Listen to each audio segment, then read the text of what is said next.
Good morning, everyone. How are you all?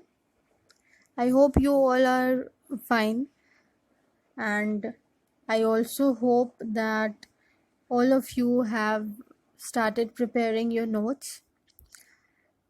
So, we are in chapter 5. The name of the chapter is Organizing, and this lecture video is on business studies. This is the second part of chapter 5 Organizing, and in this lecture video, we will go through the types of organization, that is the formal and the informal organization, and we will also learn about the steps, the process of organization. Okay, before that I hope कि organising या organisation क्या होता है ये आप सबको अच्छे से पता चल चुका होगा. So it is a organization is a group of people contributing their efforts toward the attainment of the organizational goals. ठीक है. So I have noted down the topics over here. What all topics we are going to discuss in this lecture video. Okay, and this is part 2 of chapter 5. So first we'll go through the organizing process or the steps involved in organizing. Then we'll go through the formal organization, and then we will go through the informal organization. Okay. So as we have already studied के planning में भी कुछ process था जो हम लोगों ने पिछले चैप्टर में किया था, लास्ट चैप्टर में हम लोगों ने किया था. उसी तरह ऑर्गेनाइजिंग का भी प्रोसेस होता है. ठीक है, there are several steps which is involve in the process of organising, जिसमें पहला स्टेप होता है identification and division of work. Students, organizing is all about dividing the work, and dividing the work means dividing the objectives. ठीक है, so इस step में जो पहला step है, the total work is divided into different activities. Okay,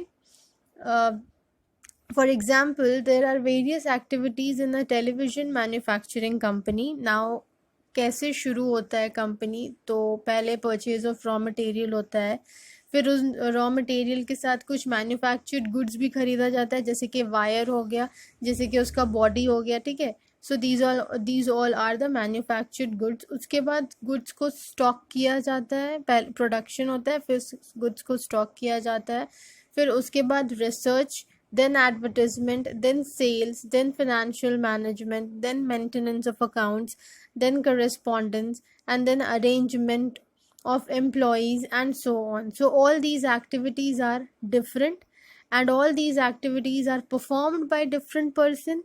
So and all these activities have different departments, and each department has different departmental heads. ठीक है, जिसको हम लोग सुपरवाइजर बोलते हैं. जैसा कि लास्ट लाइन में लिखा है, every activity is placed under the supervision of a separate manager.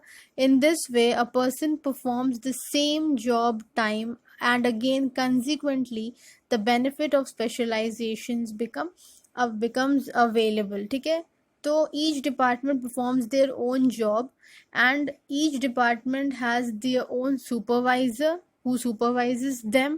ठीक है, तो फर्स्ट होता है identification and division of work. In the second process, we have grouping the job and departmentalization. The activity of the same nature are grouped together and assigned to a particular department. Now let us go through the example to understand more properly.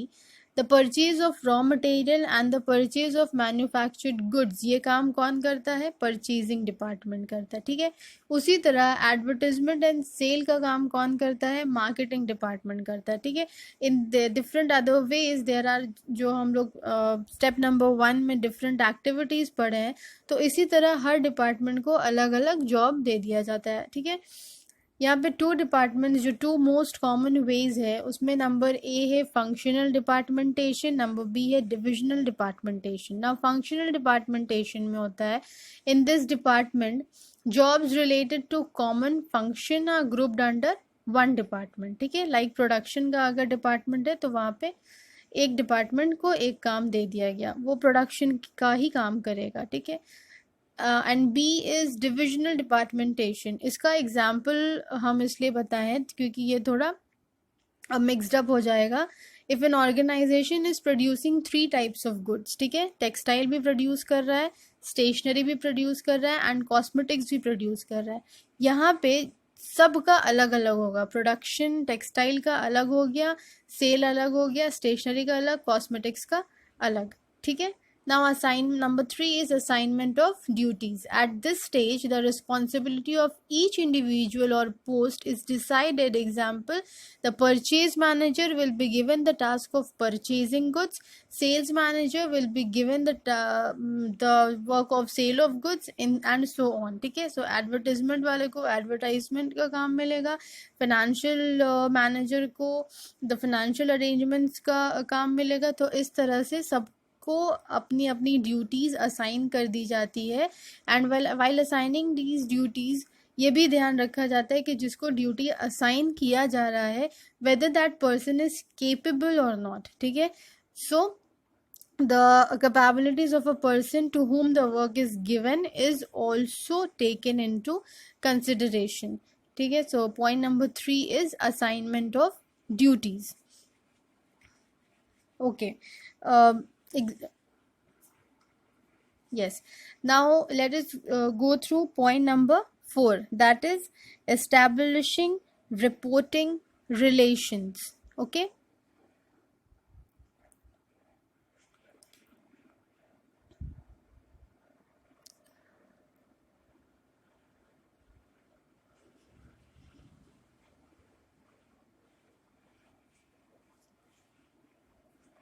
Establishing reporting relation at this stage, when two or more than 2% work for the attainment of common goal, their interrelationship must be defined very clearly. Everybody should know who is his superior or who is his subordinate. For example, the purchase manager will be the superior for the employees to the purchase department. They will receive orders from him and will also be responsible to him, ठीक है। सो हर supervisor को अपना काम दे दिया जाता है and उनके नीचे जितने भी लोग काम कर रहे होते हैं वो लोग उन्हीं को एड्रेस करेंगे। For any problem, for any query, they will go to their own supervisor, ठीक है। और जो सब ऑर्डिनेट्स होते हैं उन्हें पता होता है कि मेरा सुपरवाइज़र कौन है और हमको किसको रिपोर्ट करना है एंड कौन हमको मेरा काम बताएगा। तो जो सुपरवाइज़र होता है वही सब ऑर्डिनेट्स को उनका काम बताता है, ठीक है। For example, the purchase manager will be the superior for all the employees of the purchase department. तो परचेज मैनेजर जो है जितने भी एम्प्लॉयज़ परचेज डिपार्टमेंट में काम कर रहे हैं उसको सुपरवाइज कौन करेगा? द परचेज मैनेजर, ठीक है। और जितने भी सब ऑर्डिनेट्स है जो परचेज डिपार्टमेंट में काम कर रहे हैं, जो एम्प्लॉयज़ है, वो लोग अपना क्वेरीज या अपना काम या कोई भी प्रॉब्लम किसको बताएंगे? जाके वो लोग जाके अपना प्रॉब्लम परचेज मैनेजर को बताएंगे। Now next topic is formal organisation. Guys, formal नाम से ही समझ में आ रहा है कि ये जो है based on several rules and responsibilities होगा, ठीक है। Now let us go through what do you mean by formal organisation. So it refers to a structure of well-defined jobs, each bearing a definite measure of authority, responsibility and accountability, ठीक है। तो formal organisations में rules follow किया जाता है। There are several policies, procedures, यहाँ पे features है predetermined by the top management based on division of labour. मतलब हर काम एक सिस्टमैटिक वे में होता है, ठीक है। Based on the jobs to be perform, मतलब कौन सा जॉब करना है ये नहीं देखा जाता है कि कौन वो जॉब करेगा, इस पे ज़्यादा फोकस किया जाता है कि इस जॉब को करेगा कौन। Then we have does not take into consideration any sentiments. कोई भी वो जाके अपने पर्सनल का सेंटिमेंट्स एंड इमोशंस नहीं पता करता है, सिर्फ और सिर्फ काम पे ध्यान देता है। And also creates a scalar chain of communication, authority on responsibility to be honored by everyone created by the organization structure, ठीक है। now whether you are liking the rules or not liking the rules, process follow करना है, जो भी बोला जा रहा है उस जो भी रूल्स है, जो भी रेगुलेशंस है, whatever process they have already made, you have to follow them. They will not listen to any of your sentiments, any of your emotions. It is very rigid, so it is very difficult to change it. ठीक है, so basically एकदम जो rules बना दिया गया है उसी को फॉलो किया जाता है फॉर्मल ऑर्गेनाइजेशन में. ठीक है, and they work together for the organizational goals. All the authorities and the responsibilities are taken into consideration and they make sure कि जो भी rules बन गया है, और ये जो है top management बनाता है. ठीक है, the very top management, that is the managers, the CEOs, the executive officers, they all frame some rules and policies, and ये all the time change नहीं होता है. ये एक बार बन चुका है किसी भी organization में, and then everyone has to follow them. Now we'll go through the advantages and the disadvantages. The advantages: number 1, help in determining the objectives of various departments, facilitates the attainment of organization goals, clarify the authority and responsibility, facilitates the optimum use of resources, creates the balance between the activities, creation of the chain of demand and command, and brings the stability in the enterprise by forming the policies, etc. The disadvantages are: rules are considered more important. As I have said, they will not go through the emotions of their employees. It ends the spirit of initiative, क्योंकि इतना ज़्यादा rigid हो जाता है कि कोई भी employee अपना idea नहीं दे पाता है, और बहुत ज़्यादा authority का यूज़ होता है. Process and programs are followed very strictly. Human feelings have no place. Lack of coordination, क्योंकि जो लो लेवल मैनेजर्स रहते हैं वो अपना व्यूज़ अपर लेवल को नहीं दे पाते, because the rules are very strict and no consideration is given to the social and human elements.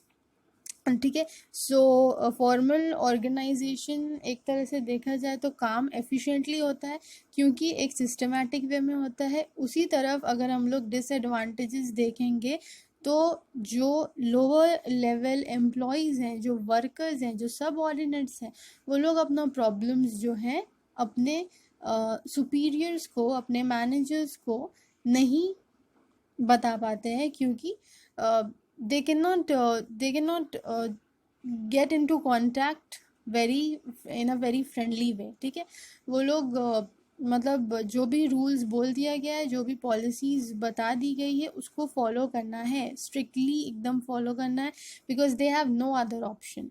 वहाँ पे क्या है कि वर्कर्स जो है इंडिविजुअली जाके अपनी बात नहीं रख सकते हैं. ठीक है, now let us go through informal organisation. ठीक है, तो इनफॉर्मल ऑर्गेनाइजेशन जो भी डिसएडवांटेजेस है फॉर्मल ऑर्गेनाइजेशन का, उसको ओवरकम करने के लिए इनफॉर्मल ऑर्गेनाइजेशन को फॉर्म किया जाता है.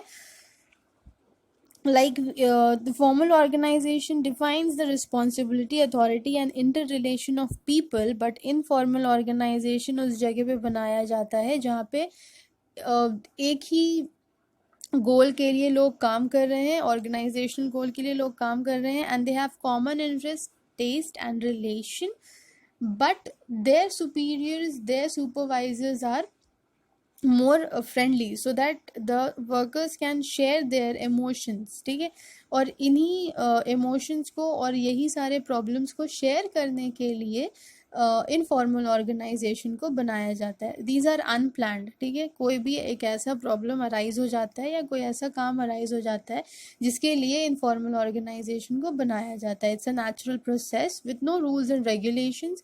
It listen to each and every worker. ठीक है, and the workers have the common taste. जो लोग उसमें मेंबर्स हैं वो लोग का कॉमन टेस्ट है, लैंग्वेज है. ठीक है, and the membership of the informal organization is voluntary. It is unstable in nature. Unstable मतलब generally created for a short period of time to overcome some of the problems of the workers, जो कि formal organisation नहीं solve कर पाता है. ठीक है, बहुत ज़्यादा स्ट्रिक्ट रूल्स के वजह से वो अपने वर्कर्स को नहीं सुन पाता है. हायर लेवल ऑफ मैनेजर्स जो होते हैं वो अपने वर्कर्स को के बारे में नहीं जान पाते हैं. तो उसके लिए इनफॉर्मल ऑर्गेनाइजेशन को क्रिएट किया जाता है किससे क्रिएट किया जाता है? फॉर्मल ऑर्गेनाइजेशन में जो लोग काम कर रहे हैं वही लोग का कुछ अपना ऐसा प्रॉब्लम आता है जिसके लिए इनफॉर्मल ऑर्गेनाइजेशन को क्रिएट किया जाता है for a short period of time to solve the problems of the employees. ठीक है. Now, these informal organization refers to the relationship between the people in the organization based on personal attitudes, sentiments, emotions, etc., likes and dislikes. Now, the advantages and the disadvantages. The advantages of informal organization के लोग बहुत आराम से अपना views को बता पाते हैं अपने superiors को, so they are fast and blend with the formal organization. बहुत सारा ऐसा प्रॉब्लम्स जो फॉर्मल ऑर्गेनाइजेशन नहीं सॉल्व कर पाता है वो इनफॉर्मल कर लेता है. The informal leader lightens the burden of a formal manager, encourages the manager to plan and act carefully. कैसे ये हो पाता है कि जो वर्कर्स होते हैं वो इनिशिएटिव लेते हैं और अपना व्यूज़ बताते हैं किसी काम को करने का तरीका कि अगर हम लोग चेंज कर लेंगे तो काम जल्दी हो जाएगा. तो ये इनफॉर्मल लीडर जो है जाके फॉर्मल लीडर को बताता है जिसके वजह से थोड़ा सा बर्डन कम हो जाता है. Satisfy the social needs of the workers. कैसे जो भी इमोशंस होता है वर्कर्स का वो लोग बता पाते हैं, अपना प्रॉब्लम्स बता पाते हैं. And it also gives psychological satisfaction. Disadvantages generally जो टेंडेंसी होता है इतना ज़्यादा जो generally have a tendency to resist the change तो कर लेते हैं बट जो सेवरल न्यू आइडियाज़ होता है उसको अडेप्ट नहीं कर पाता इनफॉर्मल ऑर्गेनाइजेशन. इनफॉर्मल लीडर कभी कभी अपने लिए सोचने लगता है जो कि पूरे ऑर्गेनाइजेशन के लिए कहीं ना कहीं गलत हो जाता है. ठीक है. ट्रबल हो जाता है. Every member of the informal group is a member of the formal group. ठीक है. सो रोल कॉन्फ्लिक्ट हो जाता है कि हमको ये काम नहीं करना है. बहुत ज़्यादा फ्रेंडली नेचर भी अपने एम्प्लॉयज़ के साथ नहीं रखना चाहिए. Now the informal group exert strong pressure on its members for conformity. Informal group को तो काम करवाना है तो कभी कभी वो लोग अचानक से रिजिड हो जाते हैं अपने मेंबर्स के through and it may give rise to rumours which may create conflicts. Okay.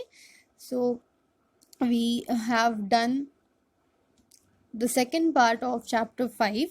I have cleared the topics of formal and informal organization. Now इससे जो most common question होता है वो होता है the difference between informal and formal organization. Solve this question. That's all for today. Thank you for watching. For any doubts, for any query, you can comment below. Take very good care of yourself. Start preparing your notes. I'm telling you again and again. And if you have any doubts, please comment below. I will clarify your doubts. So that's all for today. Take care. Stay safe. Stay home.